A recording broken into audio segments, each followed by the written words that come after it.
Hola, ¿qué tal amigos de Lo que la gente pregunta? Va a haber una consulta política y se van a utilizar las instituciones educativas para esta consulta. Una consulta del PSUV. Se habló incluso de suspensión de actividades en las clases, en los colegios, desde este miércoles toda la semana. Sin embargo, la medida fue echada para atrás en medio de una crisis en materia de educación. Se ha impartido la educación que requiere el venezolano. De esto vamos a conversar con nuestro invitado en el día de hoy, en lo que la gente pregunta, el profesor Leonardo Carvajal, director de doctorado de educación de la Universidad Católica Andrés Bello, miembro de la Asociación Civil Asamblea de Educación, doctor en Filosofía y Ciencias de Educación. Muchísimas gracias, profesor Carvajal, por acompañarnos en lo que la gente pregunta. La primera inquietud desde el punto de vista político, las escuelas se iban a utilizar para una consulta del Partido Socialista Unido de Venezuela que pareciera que por la presión social fue echada para atrás. Sí, fíjate, la noticia que tengo es que iban a ser o van a ser unos 3.000 planteles. En Venezuela hay más de 20.000 planteles. Claro, porque no es una elección nacional donde sí se utiliza una proporción muy alta de centros educativos. El problema está no que lo usen un domingo, porque bueno, al final los partidos políticos son actores sustanciales de un proceso democrático. Independientemente de las críticas yo le tenga al PSUV o que alguien le pueda tener a AD o quien sea, ¿no? Este, en un fin de semana, lo fastidioso, lo incorrecto, es la suspensión exagerada y abrupta de actividades. Se lo criticamos muchas veces, recuerdo a Marianne Hanson, en un año en que hubo 2 o 3 elecciones y además desde el día martes suspendían hasta el martes siguiente. Eso es absolutamente innecesario. A mí me complace que el ministro de Educación, Héctor Rodríguez, haya declarado, aquí tengo su declaración en periódico Últimas Noticias, que dice que los planteles educativos no deben paralizar actividades escolares, las clases se mantienen en todo el territorio y habla incluso de que el comunicado del CNE debe llegar a los colegios el día viernes e insta a los padres a más bien a denunciar, a comunicar si algún plantel suspende clases antes de lo debido. Yo opino que las clases no tienen por qué suspenderse, o sea, es un evento relativamente pequeño. Por definición puede ser la cuarta parte de todo el padrón electoral, o sea, no son 19 millones, ¿son qué? El PSUV no son 7, serán 4, 5. Entonces, suspenderlas el viernes en la tarde es distinto.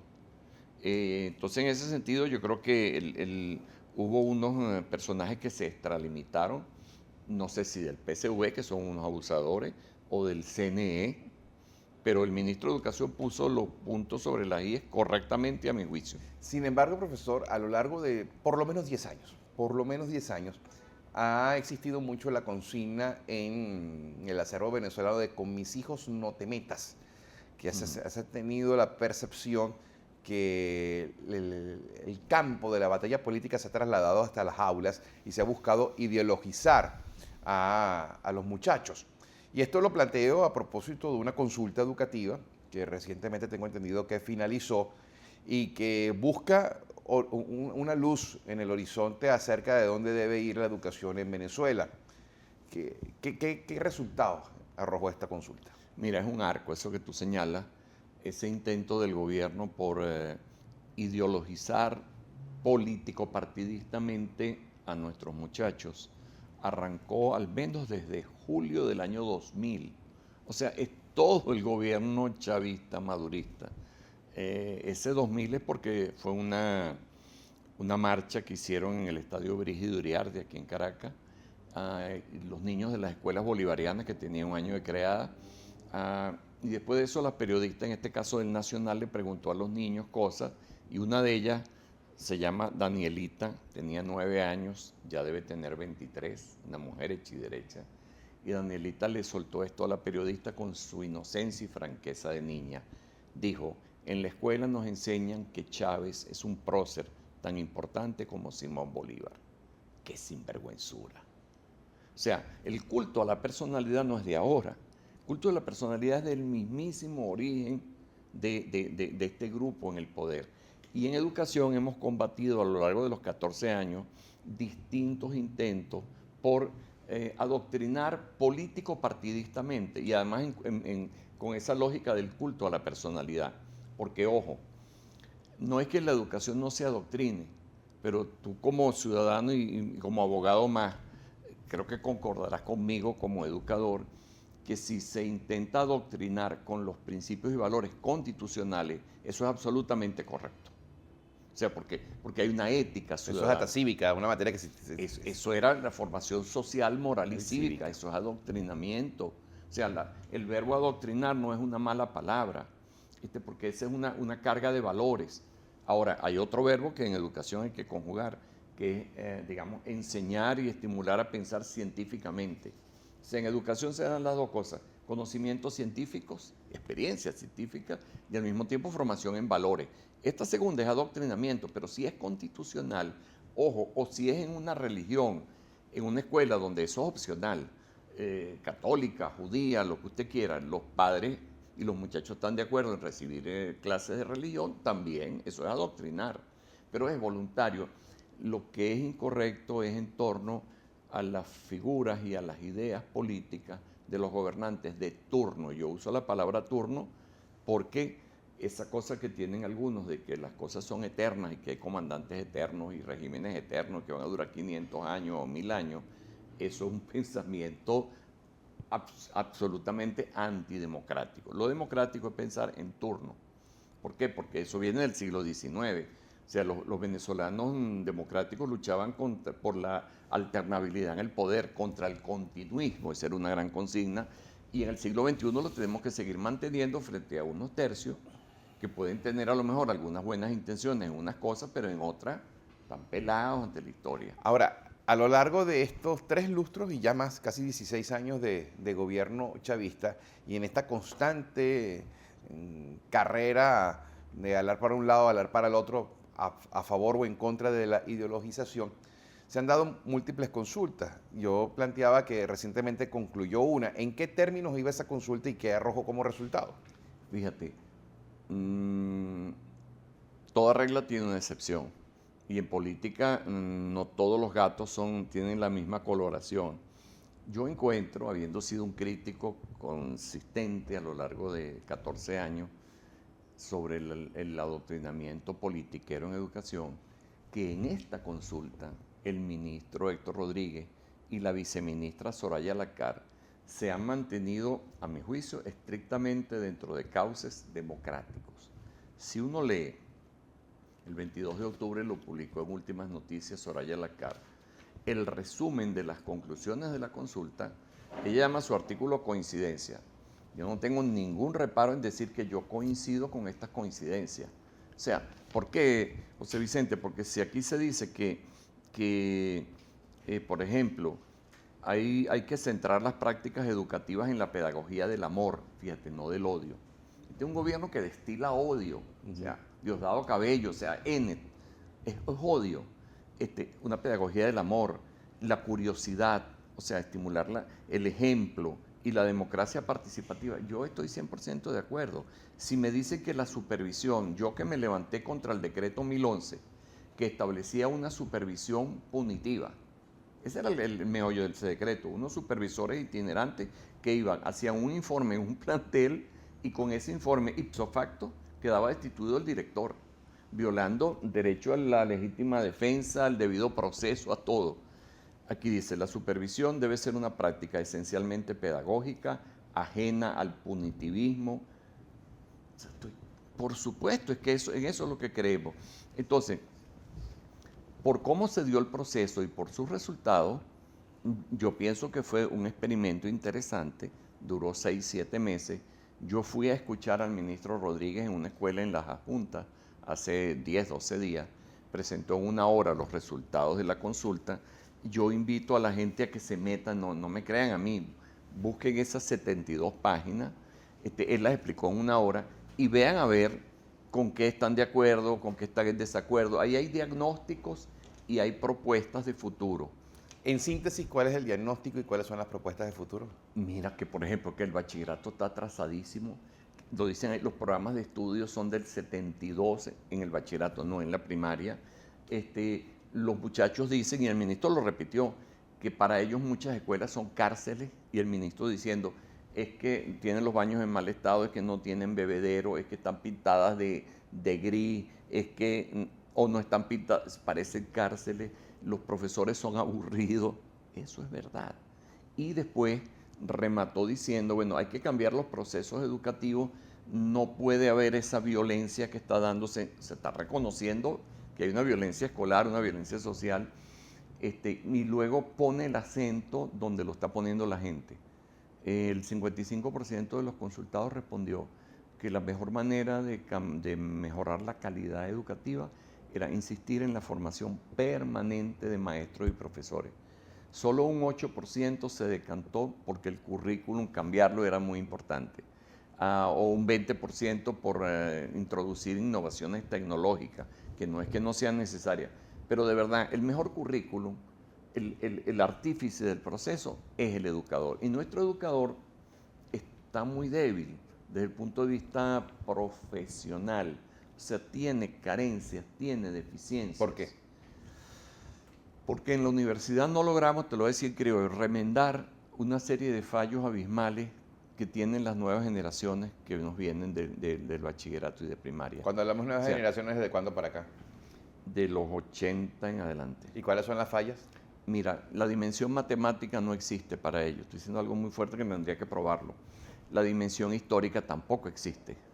La dimensión de la comprensión de lectura, más o menos. Más o menos. Pero en la dimensión matemática, cualquier problema elemental no saben, pero ni planteárselo. Y uno dice, ¿y qué les enseñaron allí? La dimensión histórica, ellos de Chávez para atrás no saben nada. Para ellos Gómez y Guzmán Blanco lo oyen por primera vez cuando yo se lo explico en la universidad. Guzmán Blanco, ¿quién será?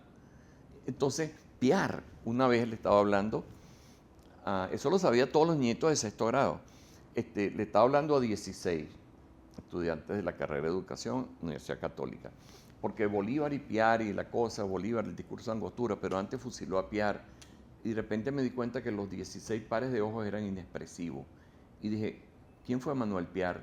Ni una sola de las 16 sabía quién fue Manuel Piar.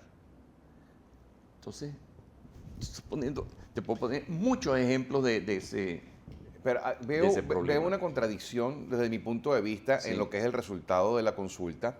Cuando me dice el profesor Carvajal que en la consulta sale a relucir que la educación del bachillerato es muy atrasada y que en efecto corresponde al año 72.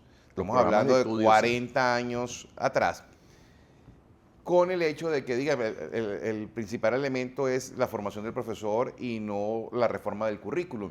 Si tenemos un currículum que tiene 40 años de atraso, entonces es una percepción equivocada del consultado o dónde está el justo término de lo que necesitamos. Sí, yo como, digamos, especialista en educación, Ujú. yo digo, hay que cambiar el currículum del bachillerato, yo. Ujú. O sea, porque es verdad, porque viene del 72. El de primaria, no, el de primaria lo cambió el gobierno de Caldera II del año 96. Y es un programa que además cuando Adán Chávez intentó cambiarlo, los mismos conceptos de fondo los repitió, solo que hizo una cosa muy chimba, para decirlo en criollo, ¿no? Y además muy politiquera. ¿Cómo se cambia el currículum de bachillerato y en qué sentido debería cambiarse? Mira, yo estoy seguro que en ese currículum no aparece el fenómeno de la clonación.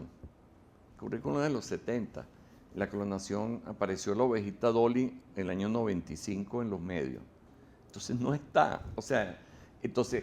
La tecnología, la computación no existe. No, exacto. Entonces hay que modernizarlo. Es algo elemental, ¿no?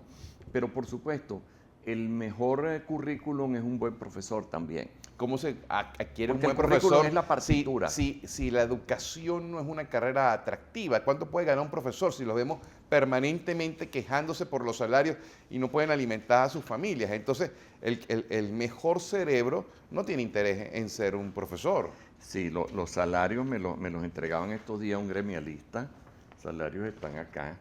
Mira, los salarios de los docentes van de 5.557. Estoy hablando de profesionales. Tiempo completo, si consiguen eso, que no todos lo consiguen, como docente 1, y si llegan a docente 6 después de 21 años, 8.235. O sea, por Dios. O sea, entre 5.000 y 8.000. Claro, los docentes con toda justicia, porque nosotros tenemos que ser una república civilista y no estar con tantos privilegios a los militares que se le dan los cargos, se le da que manden lo que sea y pongan la torta, la mayoría, no todos. Pero encima además son los mejor pagados. Quitar la tabla de los militares con el 45% del Incremento. último momento. Entonces, un capitán o teniente de navío, 13.000. Que tampoco come nada con Y eso. un general en jefe, 24.000. Tampoco come con eso. Exacto. Entonces, compárelo con la canasta alimentaria y con la canasta global, la cesta básica, y verá el problema. Claro, porque una inflación loca, una casi acercándose a los umbrales de la hiperinflación. Entonces, claro, ese es el otro problema. Pero lo que quiero decir es que no puede ser que un docente 6, que vendría a ser un general de la educación, porque para llegar ahí normalmente incluso tienen doctorado, gane 3 veces menos, 8.000, que lo que gana un militar, 24.000. Entonces, allí el gobierno está desestimulando y está haciendo mentirosas las palabras de que la educación es lo más importante. Me quedan apenas 3 minutos y medio. A futuro, ¿de qué sirve esta consulta? ¿Cuál es la utilidad práctica de la misma o en qué aspiran ustedes que se traduzca? Puso en una gran pantalla las grandes críticas y líneas de salida. El ministro lo dijo allí y es claro. De allí no salió ni cambio de currículum, ni una ley nueva, ni nada. No, es un diagnóstico y un ramillete de visiones de futuro de la gente. El ministerio está ahora obligado a hacer en 3 o 4 meses planes de trabajo. Lo dijo el ministro y yo lo digo acá. O sea, si él no lo hubiera dicho, igual lo digo. O sea, ellos son los gerentes, ellos son los que deben mandar. La peor miseria de un jefe es no hacer. Entonces, con este cuadro y con ese posible futuro, esos desafíos que llamaba él, tiene que hacer planes de trabajo. Por ejemplo, yo quisiera verle más el queso a la tostada de un anuncio que él ha hecho que me gusta, en principio, que es una inversión con el fondo chino amarrada para construir en 10 años 1.500 planteles. Si eso lo arma bien, el país lo va a agradecer, porque Ahora, serían 150 por año, mientras que este gobierno, José Vicente, ha hecho por año 15, 22. O sea, eso es cuentagota, eso no sirve. Es necesario porque el país demográficamente va creciendo, pero ¿de qué sirven los planteles si no hay profesores? Porque hoy en día uno sabe que de repente en bachillerato no hay profesor de biología, o no hay de matemática, o no hay de química, o no hay de Ese física. es otro plan, fíjate.